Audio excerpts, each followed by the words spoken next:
This podcast is part of the Deluxe Edition Network. To find other great shows on the network, head over to deluxeeditionnetwork.com. That's deluxeeditionnetwork.com.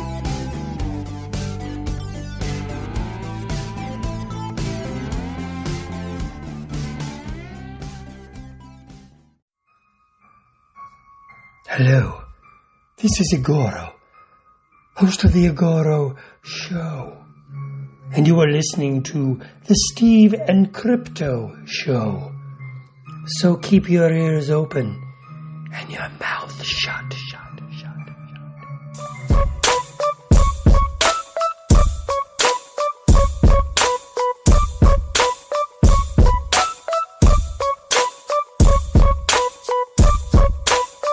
Hey, welcome to the Steve and Crypto Show, presented by thestevestrout.com, where we have been posting shit regularly. I'm Steve. I'm Crypto Zoo. You have reached episode 113, and we thank you guys for listening as always. We love that you are enjoying the show, or at least we hope you are, and hopefully you're spreading the word to all your friends. Speaking of spreading the good word, Steve? Well, if you really have been enjoying us, which I assume you have, one way you can show it is by joining our Patreon. For as little as $1 a month pledge, you can get access to all the videos and photos and audios and... No nudes. Those cost more. No nudes. That's the other Those are site. behind the paywall. That's the other site. Yeah. But, yeah, you could join our Patreon. It's patreon.com/SteveCrypto. We've been posting a bunch of exclusive stuff there. We'll be posting more, of course.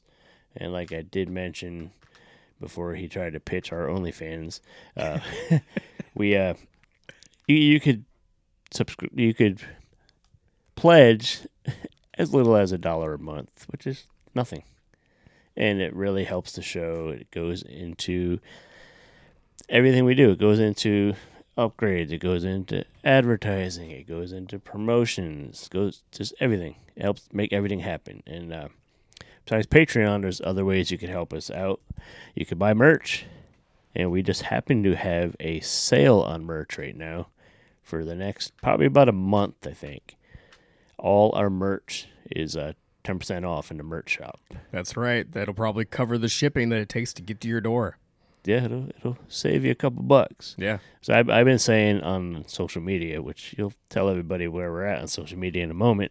I've been just saying you could save a couple bucks By switching to Geico? Support your third favorite podcast and look fucking good doing it. What's other ways they can support us? You can head over to buymeacoffee.com/SteveCrypto. Which, again, all contributions there go towards helping the show in every way possible. Goes towards more merch that we decide to put out, and creating that. It goes towards, like, the audio gear we're using right now. It helps to get us to events that we are invited to, one being Squatchcon, we're going to talk about in a little bit. It covers a lot of different things. And I know some of you listening are contributing, and we thank you very much for that. And if you're just starting to tune in now and you're enjoying the show, maybe you want to kick down a little something our way to support this podcast. It's one of a million shows out there to listen to. I like how you're like, this like you're just trying to come up with the right word. Like, this fucking nonsense. I mean, podcast. If you enjoy this nonsensical podcast... There you go. Then kick down a little something and buy us a coffee.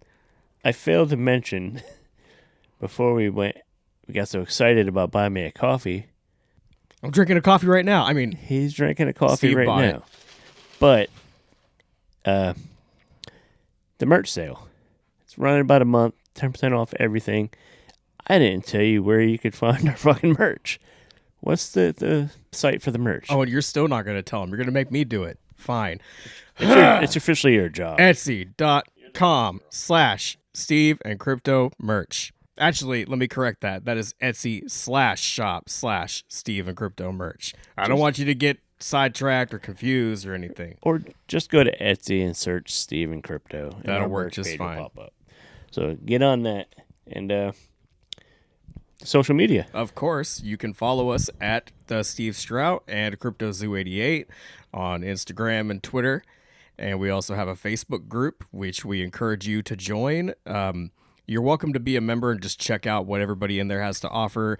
We're probably around 850, 900 members, Somewhere something like that. We're somewhere in there.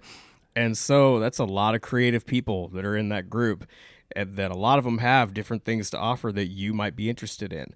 So, and a lot of that stuff doesn't even pertain to our show. You know, it's just creative things by creative people.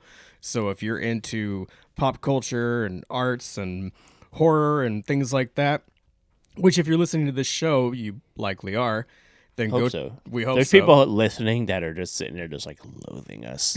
They're just like, I hate these motherfuckers and everything they talk about, but I keep listening. Well, maybe you won't hate the people that are in the Facebook group that are offering other things that aren't connected to us. So go check it out. Just look for the Steve and Crypto Show Facebook group, become a member. And if you have something you want to contribute, we welcome that you do so. Please show us a clip of your comic book. Show us the trailer to your new movie. Maybe you got a song for, off of your album that you want to release. Whatever it is, if it's pop culture and it's maybe on the spooky side, as long as it's not like pushing religion or politics. No politics, we're cool no with it. religion. Don't be a dick. Be nice to each other. You did mention that we are pushing the high 800s in the group. So everybody, go invite some friends to the group that you think would care, that'd be into it. Because when we do hit 1,000 members in a group, we're going to do a little giveaway. We're going to That's send right. somebody a prize. I don't know what it's going to be yet, but we'll come up with something cool. Yep. And since we're talking about how many people are in that group, 800 or so, if all of you, or even a couple hundred of you, could leave a review wherever you're listening to this show, we would greatly appreciate it. Just whatever app you're streaming on, if they allow you to leave reviews, which I know Apple Podcasts will for sure. Apple, Podchaser, Good Pods. Good Pods, yeah. Where we've been in and out of their rankings, so send some reviews over there. We want to move up the rankings. We're actually a featured podcast on there right now.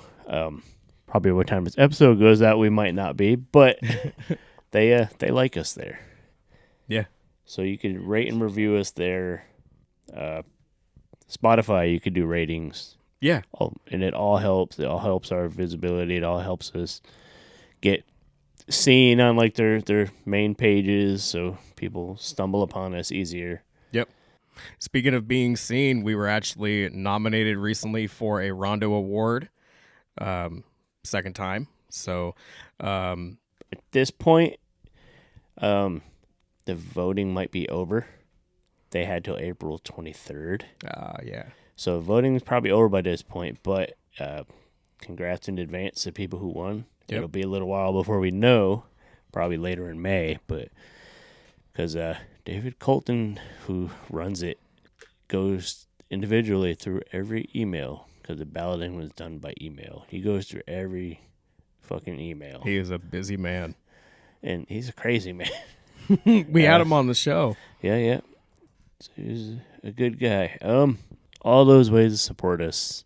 And there's a new way you can keep up with us and a bunch of other good shows. You can find us on the Den Network, the Deluxe Edition Network. So if you go to that website, deluxeeditionnetwork.com, you can find us and like 20 other podcasts to listen to. So even if you think that our show isn't that great, you might find some other shows over there that you're very interested in. For those of you that are into true crime, I know there's a couple shows over there that are on the true crime side. And the podcasts of the month are a couple you should definitely check out. I've been listening to Barrel Aged Flicks all day while I've been working, and they're pretty fun. Also, there's a podcast called History I'd Like to Fuck. You should check that out as well. Just for the name. Yeah. Just the name alone should be enough to sell you on it. So yeah, check us out, deluxeeditionnetwork.com. Support us, support the podcast of the month there. Maybe we'll be the podcast of the month someday. Fingers crossed. Hopefully. Last episode. we had back on the crew from Acrostar Films.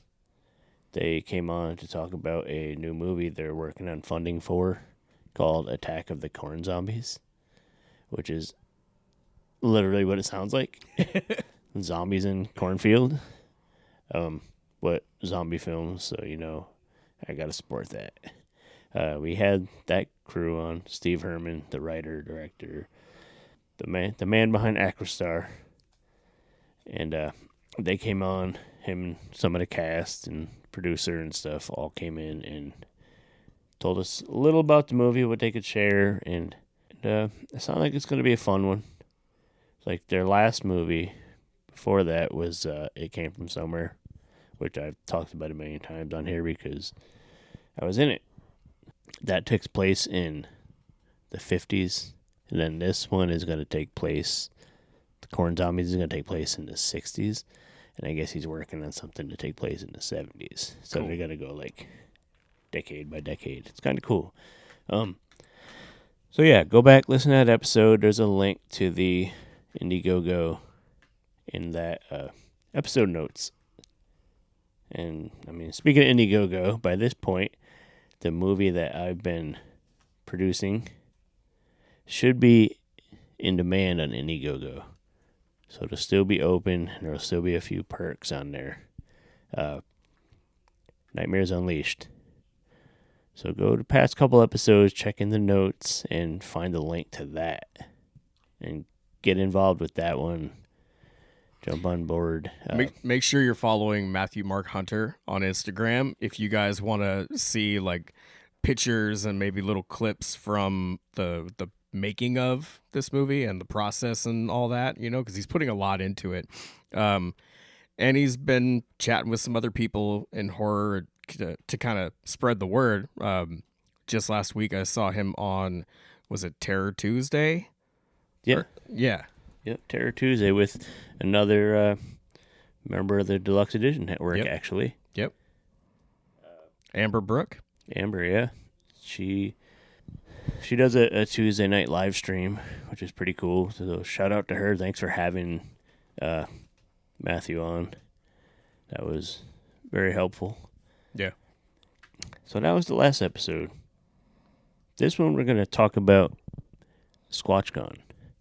It was a convention up in Port Angeles, Washington. It's the second year. Honestly, the first year was kind of just like a little weird pop-up thing that I don't really count it. But this was like the first year of being a full-blown convention. And they invited us. They wanted us for the weekend, but logistically it wasn't happening. So we were there only on Sunday. We hung out at our booth. We gave away a lot of promo stuff and stickers and everything. Yep. So hopefully some of you people that took home some cards and stickers are listening to this episode. If you are, hey, thank you. Thanks for visiting. Thank you. It was great meeting you. I don't remember anybody's names, or I probably won't remember your face, but let's change that. Let's make it a regular thing. I gotta say, in case they're listening, there was a family that came by, and I just was kind of hyping up the show for them and telling them that we're a pop culture show with a lot of emphasis on horror. And right away, the wife said, "Yes!" And that made me so happy. That was kind of the best moment of the whole day, really. You know, was just seeing that enthusiasm because, we have some people locally that do listen to the show, and we thank them, and we really, appreciate the support. But a lot of the support that we get seems to come from out of town and out of where we live. Support from abroad. So any support is good, but just that excitement that I saw from her was really nice. It really made me feel like, okay, we're here for a reason, even if it's just that one family that decides to listen and check it out, that's a win. Yeah, there was a few people that seemed intrigued. So. Yeah. We have a little card on the table with a barcode that people can scan to check us out, or QR code. And I gotta say, there's probably half a dozen people that scanned that and took cards, and stickers and all that. Overall, for one day, I feel like it was pretty successful for us. We didn't sell any merch or anything, but that'll come in due time. They just have to hear us and be like, oh, shit, they're my third favorite podcast now. So I'm going to buy a hat or a mug. Yeah. Mug's the way to go. If you like beverages, if you like drinks, if you like to stay... Do you drink liquids? If you like to stay hydrated... Do you like to look cool while doing so? The Steven Crypto mug is the best way to stay hydrated. It has electrolytes in the mug that absorb into your beverage. My coffee mug that says coffee makes me poop. I had a big brown giant mug that said that. It broke a while ago. So now our podcast mug is my top favorite. My podcast mug was always my top favorite. But yeah, but Squatchcon, it was cool. It was pretty good size, bigger. They probably had about 50 or so vendors, you think? Yeah. Port Angeles isn't a huge town. You know, there's a small community college there, and there's a ferry port that goes to Canada.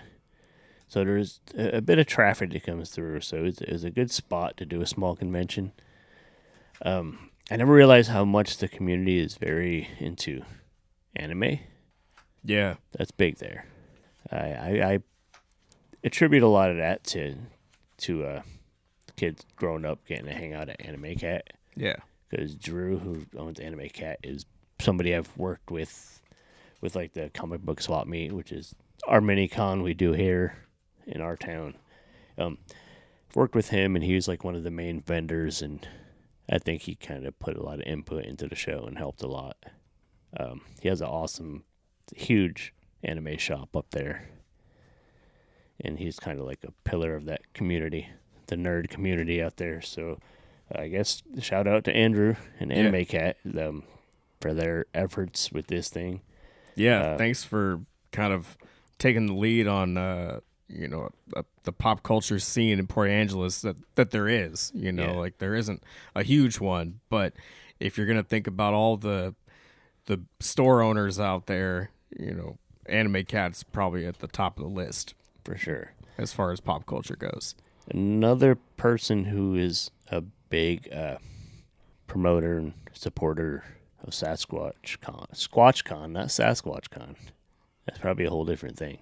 Squatchcon was Camry Lapka. She's an artist, like an indie comic artist, and she designed their logos and everything. It just I saw her online promoting the event more than anybody. Yeah, same. Like she put a lot of her time into it. Yeah. And she's a great artist too. Yeah, she was there all 4 days and just posting live videos, trying to get people to come check it out. They had a dance party one night, which I used to be in a hip hop trio, and our main DJ is DJ Robotics. Shout out to him. Robotics is always playing out in Port Angeles. If you get to go check out one of his shows or dance parties, go check it out. She was there for his dance party, and she was actually up on stage, like doing a live painting while he was DJing. Oh, wow. So it was kind of cool. Small world when two people that just end up meeting somehow. And so it was like, hey, I know him. Hey, I know her. Yeah. She's another one that's actually done the comic book swap meet. Okay. Yep. Her Cool. and Donna Barr, too, who is a Northwest convention veteran. She's been doing indie comics for years and years. A long time. She was also a big part of promoting Squatchcon. Overall, it was a good event. We took time. We particularly were interested in a few vendors and stuff. A couple we spoke to that made some really cool horror comics. We spoke to them, did a quick little Q&As, which we're going to run here in this episode, so you'll meet them in a moment. Who are some of the vendors and cool stuff you saw? Well, before I say that, I was just going to make a slight joke about how this was probably the first event that we went to where people didn't assume we were about cryptocurrency right from the start, you know, like right off the bat. Because if you're coming to Squatchcon and you're even a little familiar with like what Sasquatch is, you know, it's kind of known as a cryptid character, monster, whatever, along with like Loch Ness and the Mothman and things like that. So we like to say our show is about fake monsters, not fake money. And at this convention, there were more people that were like, "Oh, so you guys talk about like cryptids?" And like, it comes up every now and then, but you know, I've had to explain your stage name to a lot of people. Yeah. So we'll talk a little bit more about some of the vendors in a minute, but let's meet the actual first one. A couple of guys. They have a indie comic studio called Braydoxian Studios, and they released a really cool book that grabbed my attention. So let's meet those guys, and we'll be right back. Hey, everybody, this is Danny Roebuck. Come on, you know my face is familiar. I'm sure my voice is familiar, too. You are listening to the Steve and Crypto Show, and that means that you have good taste, almost as good a taste as I have. Hey, what is happening, guys? It's Steve. We are still hanging out at Squatchcon, wandering around, checking out the vendors. This comic book caught my attention. It's called Outwash Onslaught. The cover of this fucking book is amazing. I'm going to post a picture of it for you guys to see on social media, of course. But I have the co-writers of the book here hanging out with us.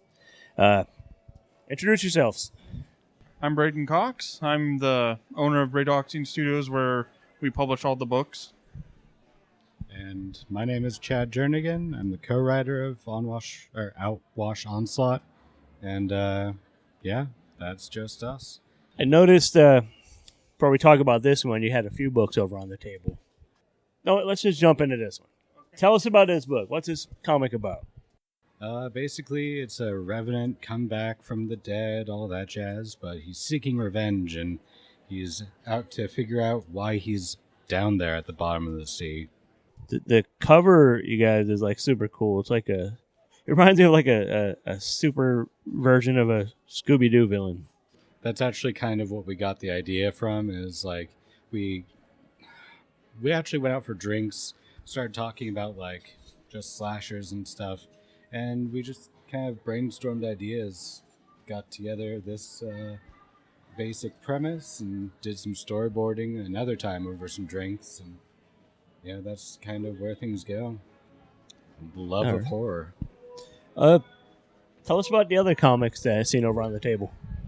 Yeah, so the other comics are ones I wrote by myself. It Was Nobody is a story that follows a young boy who's dealing with problems at home like child abuse, and he can't get help and no one wants to help him, so a monster manifests and ends up helping him. And then my other book, Sever, is going to be coming out in a graphic novel form next year with 144 pages. And it's about a heavy metal high school band. They're about to graduate, and their drummer died 3 years prior, and then she shows back up, and she's hunting down the necromancer cult. All right, and where can people find the books? So you can find us, Braydoxian Studios, on Facebook, on Braden Cox at Kickstarter. We do a lot of kickstarting, and I actually have a few more books coming out this summer, and you can also follow us on Instagram at Braydoxian. Okay, and so you can mail order these and whatnot? Yeah, okay. We'll have a store up pretty soon. Cool. Well, thank you guys again, and what's the best way to keep up on the latest stuff? The Instagram? It's Facebook. Facebook? Okay. But you are on Instagram, too? Yes, we are also on Instagram. Right on. I'll make sure in the notes for the episode to put a link up. Awesome. So we'll get that. Thanks, guys. Yep, thank you. My lords and ladies, Lord Blooddraw here, and you are listening to the Steve and Crypto Show. Now, if you're a horror fan, you know this is the place to be. Ha ha! All right, we are back. Thanks to the guys at Braydoxian Studios. If I haven't by now, I'm gonna post a image of that comic that I was hyped about. so you guys could check it out and see how cool it is. That cover is very cool. It is. It's awesome. So yeah, over at Squatchcon, which probably didn't mention the date, but it was March 30th through April 2nd. So this was a couple weeks ago. There was, like we said, there was a lot of cool vendors, all kinds of creative people, crafters, different dealers selling art, and lots of course, as you expect, Sasquatch themed stuff.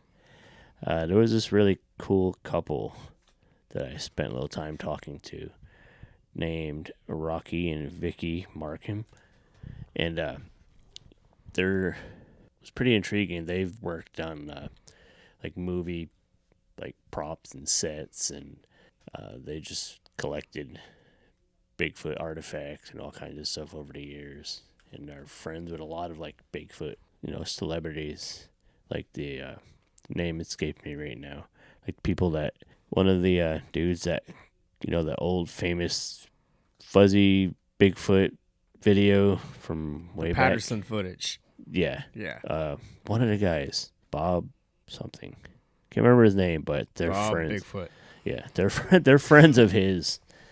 And he's telling me about him and cool stuff. But they are going to be in the process of building a Bigfoot museum here in our area. So that's fucking cool.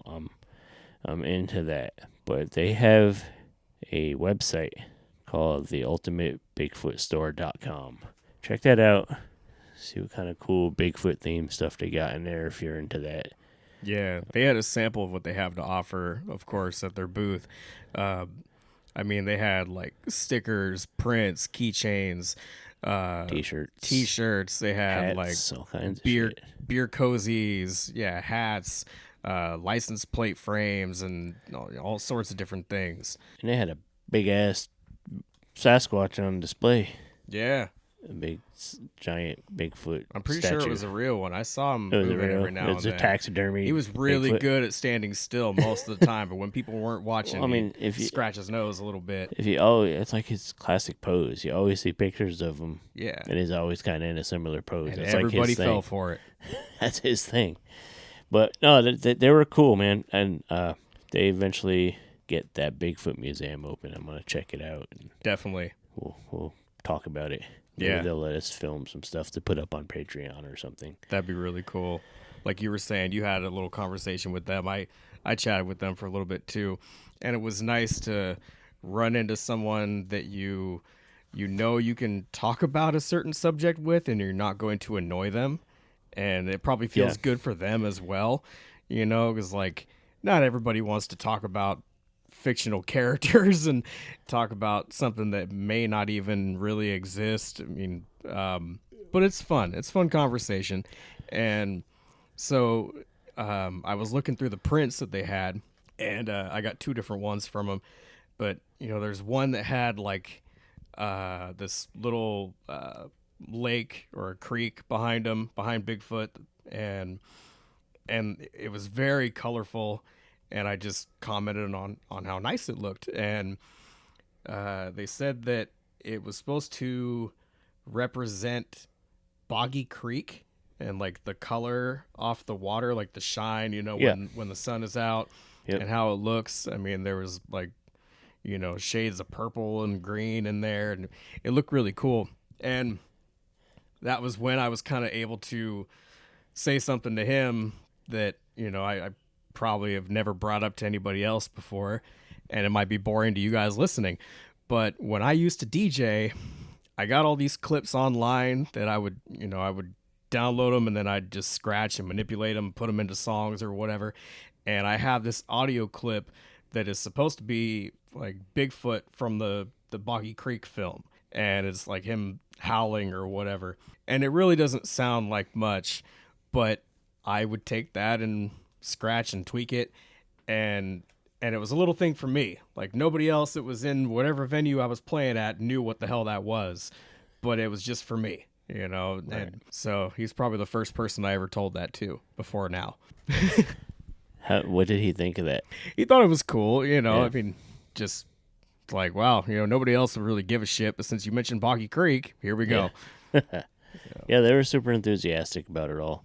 But yeah, I thought it was cool that he'd done stuff for movies and TV and stuff. Yeah. Like the Flintstones movie with John Goodman and all that. That was cool. Yeah. And then the Deep Blue Sea movie, which I'd never watched. And we had a conversation about it. Yes, we sure did. And yeah. But we won't get into that. Not in this episode. Maybe we should. Not in this episode. Okay. All right. We want the. I'll throw myself in the deep end later. We want the Squatchcon people to not think we're fucking lowlifes. But so yeah, they were cool. Check them out. What else is cool? Did you see any vendors there? I know you bought some art. Yeah. Do you recall the artist name? Oh, I wish. I was supposed to be a little bit more prepared. I had some cards and I left them at the house. I apologize.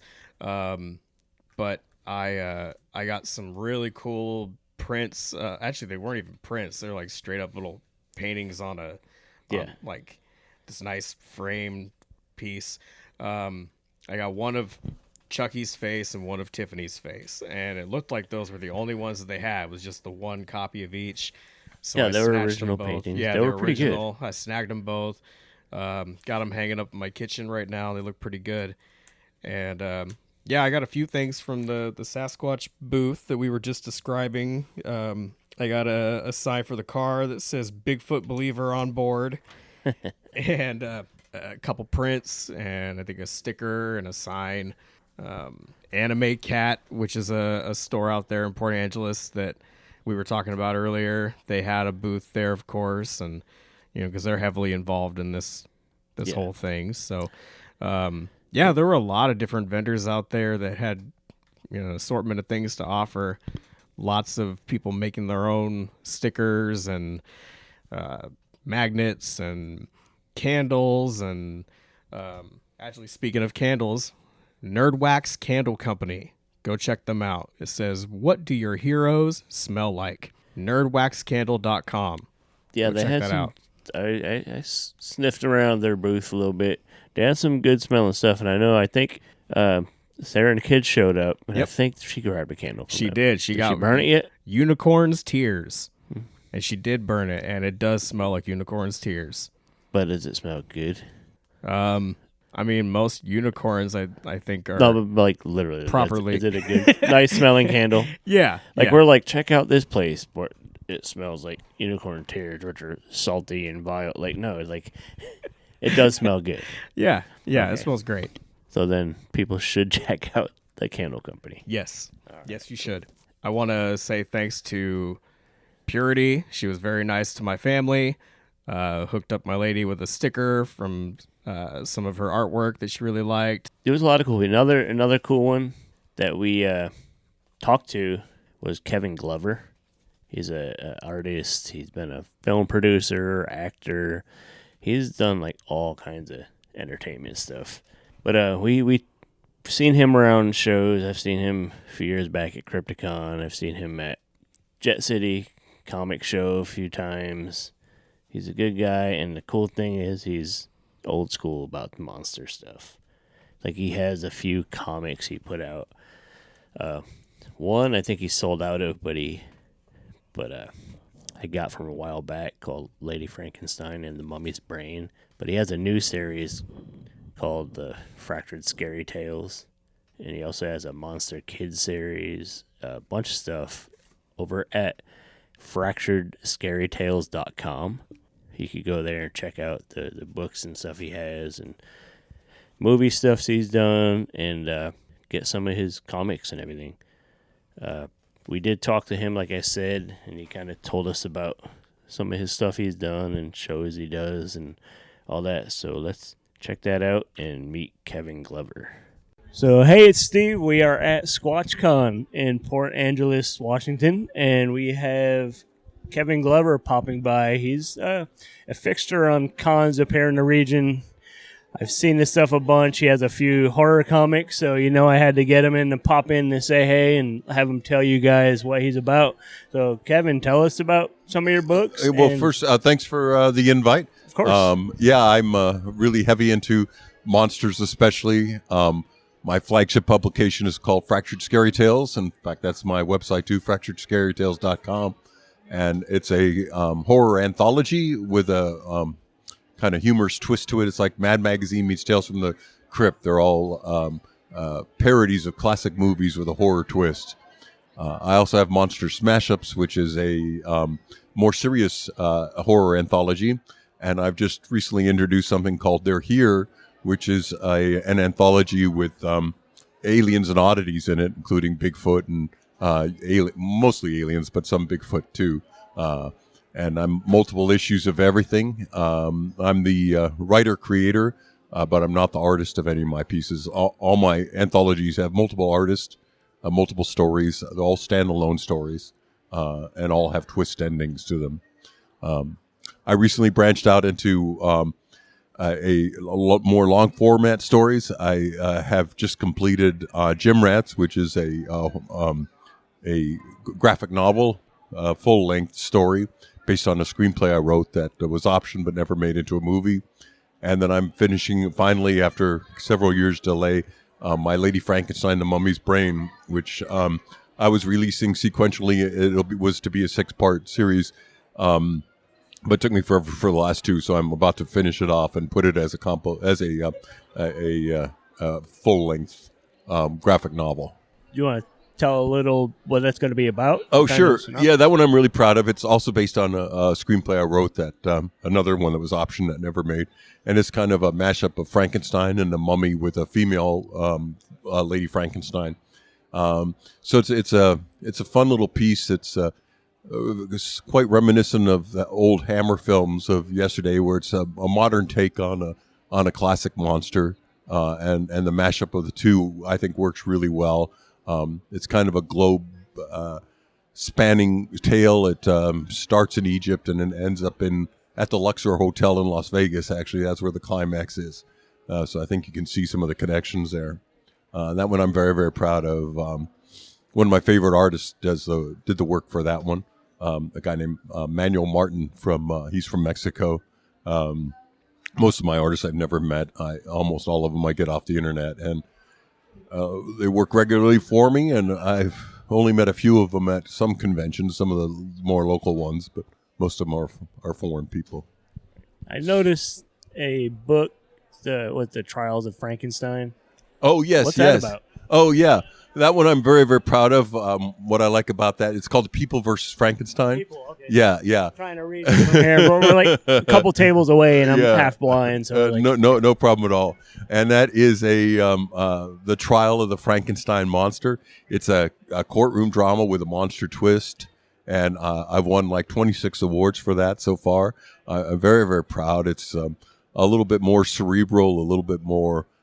Less, there's no real gore or anything. It's designed as a stage play, and it's and very much a courtroom drama. And what I like about my sales of that, especially because it doesn't rely on art to sell it, although the cover is really, really good. A guy named Earl Gear did the cover for me, but it's all words. So when people buy that, it's like 90% me and not where art so much comic is more. It's a combination of the art that attracts people as well as the story. So the sales of that really, really appeal to me. You mentioned writing a couple screenplays and stuff, so it sounds like you've dabbled in the Hollywood side of entertainment. Tell us a little about some of that. Yeah, well, I used to live in Hollywood for most of my life. Only recently moved up here to the Pacific Northwest. I was a struggling producer for a while. I produced my biggest claim to fame is a movie called Dinosaur Valley Girls with Karen Black and William Marshall of Black Yellow Flame. That one had the most longevity of anything I made. It played on USA Cable for like 3 years. It's still available on DVD. I also dabbled in the acting side. I'm the primary monster in a movie called Sinjanor that came out we shot in the late 80s, came out in the early 90s. I have a couple speaking parts. One co-starring part is with Linnea Quigley, who's a scream queen of some renown. Yeah, I play her boyfriend in a movie called Assault of the Party Nerds, which is very, very difficult to find on DVD. I try to get some myself to sell at my shows, but they're like $60, $70 for a DVD, and it's like It hasn't ever been reprinted yet that I'm aware of, and so it's really hard to find. And I had a small part in a movie in James Spader's only horror film called Jack's Back. I play a friend of his. I had a speaking role in that movie too. But my biggest, I think my strength is in writing rather than acting. I kind of gave up on the acting side and focusing primarily on the comic publication currently. It was it's kind of difficult sometimes to get something out there. I had a lot of options, screenplays, and nothing was happening with them. And it's kind of nice to at least publish something and see something out there that people can buy and people can look at, and you can share your work. It's the trouble with the screenplay is no matter if you win a lot of contests or something, only a handful of people are actually seeing it. And by creating product like a graphic novel or something, you suddenly can present your work to, thousands of people as opposed to the few people that will read a screenplay. So, what are some of the other shows and conventions and stuff that you regular? I've been focusing a lot on more horror conventions rather than just regular Comic Cons. Although with my new there here, I am doing more of these Squatch Festas, and I'm finding it's very good fit for me. The audience seems to like some of my stuff, but I do Midsummer Scream in Long Beach, California. I used to do a whole lot of Wizard Worlds. I was kind of on a regular tour with them until they kind of folded. And same thing with Walker Stalker conventions, which folded too. They kind of left me in a bit of a lurch because both of them were really good shows for me, but both of them kind of bit the dust about the same time. So I'll be in this area. I'll be at Rose City Con in a couple of months. Yeah, it's always a good show. Yeah, Down in Portland, yep. Portland. I've been trying to get into Emerald City for a while. I never seem to... I never get to into Artist Alley. They want me to spend the big money to buy a bigger table, and it's just... That's a tough one. A lot of the local creators get kind of shafted with that one. Yeah. Oh, but I will be at Crypticon, and that's in May, I believe. And so that one, I like the horror shows, smaller shows, and with my kind of niche product, seems Definitely to work well. Fitting. Yeah. For sure. That's our favorite show. Crypticon. Cool. Yeah, it's our local horror show. Excellent. Where can people find the stuff online that won't catch you at a show? Yeah, if they don't catch me at a show, the easiest place is fracturedscarytales.com. All my products are available online. Fractured Scary. Now, some people write fairy because it's kind of inspired by the Rocky and Bullwinkle's, maybe before your time, but there was Fractured Fairy Tales, and it's kind of like was the inspiration for my scary tales.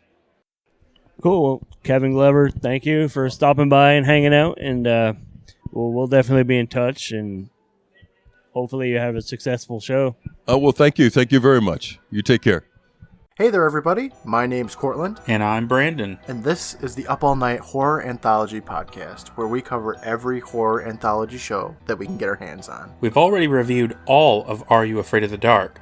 We've set our sights on Goosebumps next. Do you love to laugh at amazing 90s Canadian horror shows? Then we've got the perfect podcast for you. So join us every Tuesday for new episodes to keep you up all night. Hey, this is Dr. Gangrene. You're watching the Steve. No, you're not. You're listening to the Steve and Crypto Show right here on whatever network you're on. I don't know what you're on. Don't ask me. I can't see what you're doing, but keep listening and tune in next week for more cool content on the Steve and Crypto Show. All right. Thanks to Kevin. Hopefully we see him at Crypticon. He's kind of I kind of heard a rumor that somebody was actually working on a documentary about him, about his career and entertainment and stuff, which I couldn't get much details yet, but somebody told me about it, and once that actually gets closer to being done, I want to talk to the person making that too. 'Cause that's interesting. He seemed like an interesting dude. I mean, you guys just heard, under 10 minutes talking with him how interesting he is and how cool he is and all that. I should have some pictures. He had a cool mask that he used from one of the movies he was in that we took a picture with and stuff. So I've been trying to round up pictures from Squatchcon. I didn't take too many because I would just so distracted. Like I was Same. I was kind of surprised at how much was going on. Like I was impressed, and I see Squatchcon, that place in Port Angeles, Washington, has a ton of potential to be an awesome show. Just like every convention, there's always stuff that could change. There's definitely a couple things I personally would like to see changed with it. And I'm sure you got a couple things too. Yeah. You want to go first? You want me Sure. So I think what can make it better? we had a great time, and again, It's a great show. it was a great show, and thank you for inviting us to come out and promote our show, and we did our part to promote you guys on our podcast as best we could. I would maybe think about not having it be 4 days. If it could be a little shorter, 3 days or 2 days at least. I think 2 days would be perfect Yeah. for the size of it. Yeah. Maybe would be good. if it was like maybe even partial Friday, like have like parties Friday night and stuff. Yeah. Or even start later in the day Friday. Kind of like what, and not to compare, but it's our favorite con. So kind of like Crypticon, like Friday, they're open and available, for people to come in. But to me, Friday is kind of like the VIP day. Yeah. You go upstairs to the party room. I haven't done it yet, but you have. Yeah. To me, that's the vibe that I get. Friday, if I'm VIP, I go check into my hotel late. I'll go over there and mingle with the do people like some upstairs. drinking draws or something. Yeah. Or have like the dance party that night. Yeah, go do your thing. And then the next morning, you get up early and have all Saturday day. be the big day. Yeah. Yeah, so that's one Everybody's thing there. that I Yeah. would think about is maybe shrinking it down a little bit. I know they tried to have incentives to get people to come every day, with like the dance party one night or, the comic book workshop another day or whatever. And they're all great ideas. But I would maybe just try to find a way to shrink that down and to just a few days or a couple days. Also, I know they had like a couple different locations. Yeah. But it was a little spread out, in my opinion. There is talk about them utilizing more of the venue across the street where from- they're set up at. Yeah. There's like more space and buildings and stuff, and they're talking about bringing it all to the one location. Right. Which I think would make a huge difference too. For anybody that is familiar with Port Angeles, if you're somewhat local and you know the area, they had it in the Vern Burton Community Center was where the most of the vendors were. And then the Red Lion Hotel, Which downtown. is downtown. Yeah. Downtown had like the panels and cosplay contests and stuff like that. And then Studio Bob was the third location. No idea what that place I is. couldn't tell you where that is or what was going on there. Yeah. But I don't have a problem with it being in 3 different locations, but I think if they're going to continue to do that, at least have them within walking distance of each other, They were providing a shuttle. Okay. For people to go back and forth. So that was good. cool. That is cool. Which Yeah. helped people getting room to the Red Lion and stuff. But I think I feel like it would deter people more because it wasn't huge. It wasn't, C2E2 or fucking Emerald City Comic Con. Yeah. It was a smaller show. Good show. I'm not taking anything away from it. I really enjoyed it. But you could really walk the floor and see everything in one day. Yeah. And then having 4 days is going to make it harder for people to want to come back. Yeah. So it's tough for some people to pay that entry price and like, oh yeah, it sounds good that you get 4 days worth of entertainment, but with the space that was given, do you necessarily need 4 days? Or, maybe you don't have 4 days to check everything out and you just, want to come do everything in one day. It'd be nice to... But it's all over town. Yeah. So it's kind of hard. It's hard. It's tricky. One thing that I like about at least one of the spots being downtown is that you might get some traffic from people that don't even know about the event going on. Yeah. I actually ran into several people on my delivery routes, people in Port Angeles and nearby that did not even know this convention was happening. Yeah. So, we can, the two of us, along with everybody involved, we can all try to help to promote a little better next time and make it a bigger thing. And I'm sure it will be. But if you have like a couple locations that are nearby and possibly downtown, if you can, or at least where like the main traffic flow is in the city, then you'll get a lot of people that are just wandering around down there for something to do. Like, hey, what's that about? Oh, let me go check it out. Like, didn't even know this was happening, but I'm going to go pay and get in and see what's up. Yeah, that definitely helped me personally. If it was all in one area, I could bounce back and forth easier. Yep. And you might take a break, go get something to eat, come back. But if it's far out of your way and then you say, I'm going to go grab some lunch somewhere, and you go do that, you might not want to come back. That's the thing, at the main venue, there wasn't really, I mean, they had a couple things with little snacks. They had but D's it was like, Nuts. And that's not a joke. They had a it booth was- called D's Nuts. It was like if you wanted to leave, like, okay, I'm hanging out at the con, I want to go get lunch. I'm going to go have lunch, and I'm going to have to go across town to do it. Yeah. And then I'm going to be like, oh, man, I don't want to go back. Yeah. Like, I sat down and I'm tired now. But if it's like right there, if it's downtown or something, Yep. right outside the door, you go and grab slices of pizza, then walk a block back to the venue. It's a lot more enticing to keep more people there and keep Location more money really there. Yep. Location really is important. Yeah. And then if somebody just, I'm going to sit at panels all day and those are across town, they're not going to be as encouraged to go and see the vendors, which is what you want to do. Yeah. Just little things.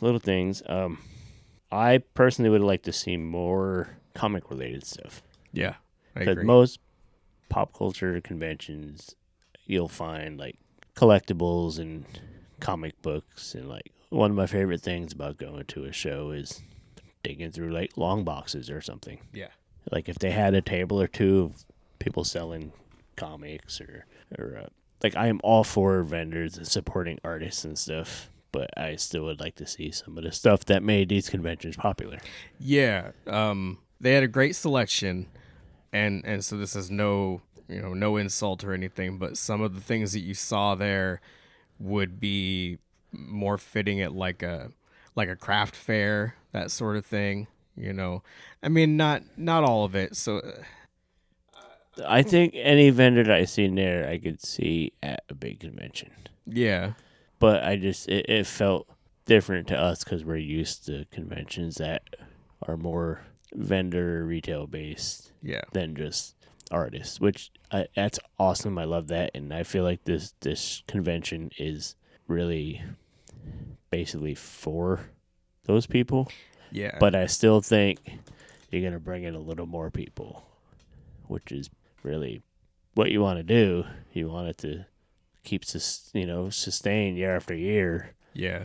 You're going to want all the little kids that love Marvel movies to be able to come in and buy a Spider-Man comic or something. Yeah, I mean, conventions are for people of all ages, but like, and we go in and buy toys as well, but like, yeah, as you're just saying, the kids that come in, they're going to want something they can take home to play with, and there wasn't a whole lot of that. I mean, there was some things that everybody of all different ages could enjoy, but like you said, not to repeat, but like we're used to going to cons where it's like you can go get a comic book, you can get some handmade goods, some, your lady can get a new purse or whatever, but you can also get some toys and maybe some vintage stuff or whatever.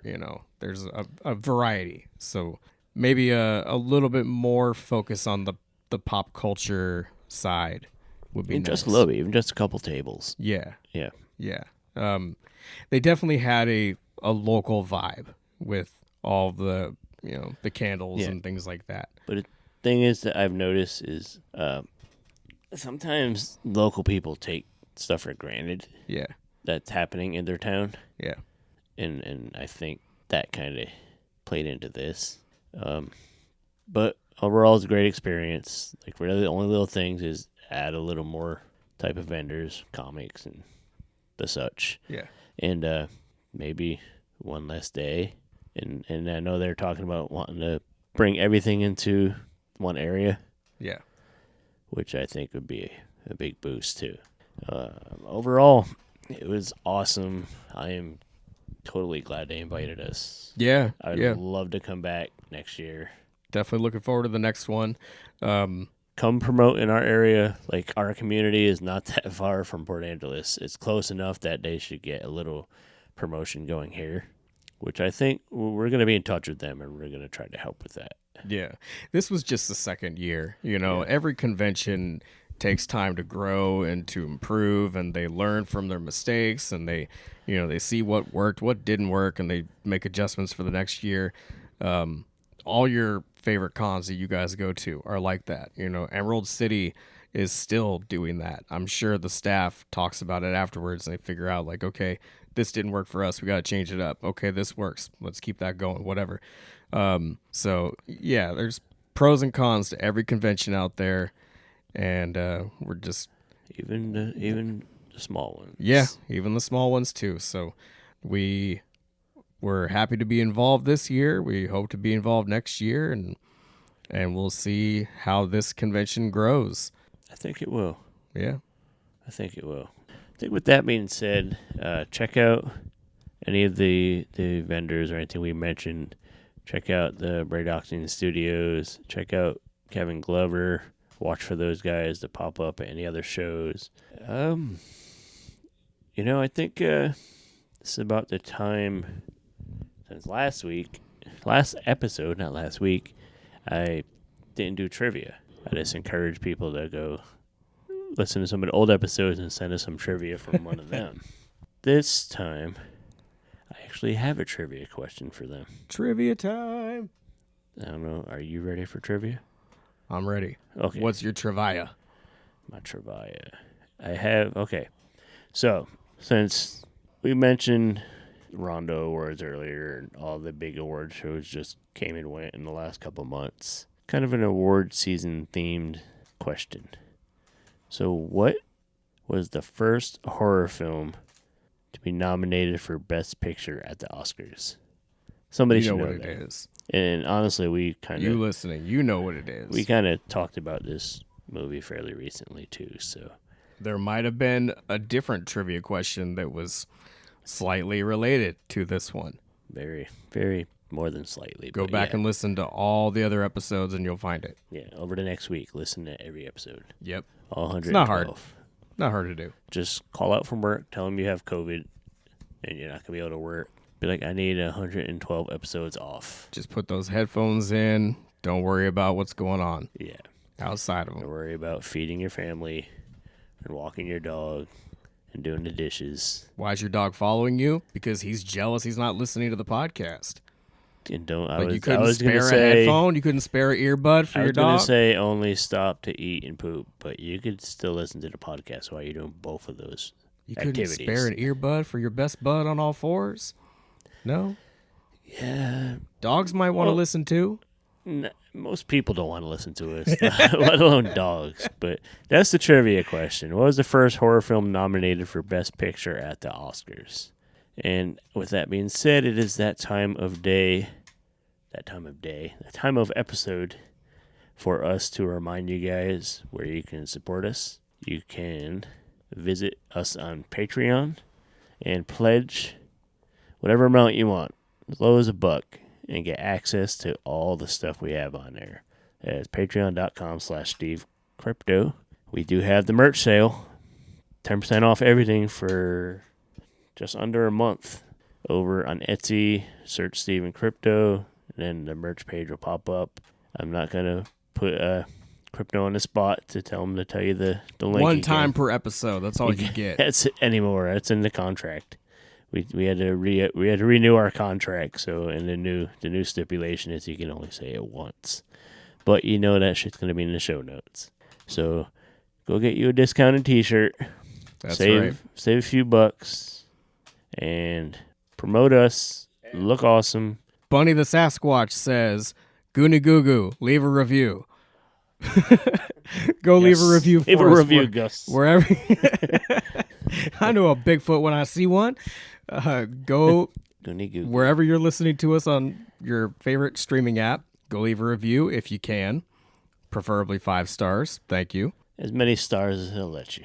Yeah. Leave a review and or rating.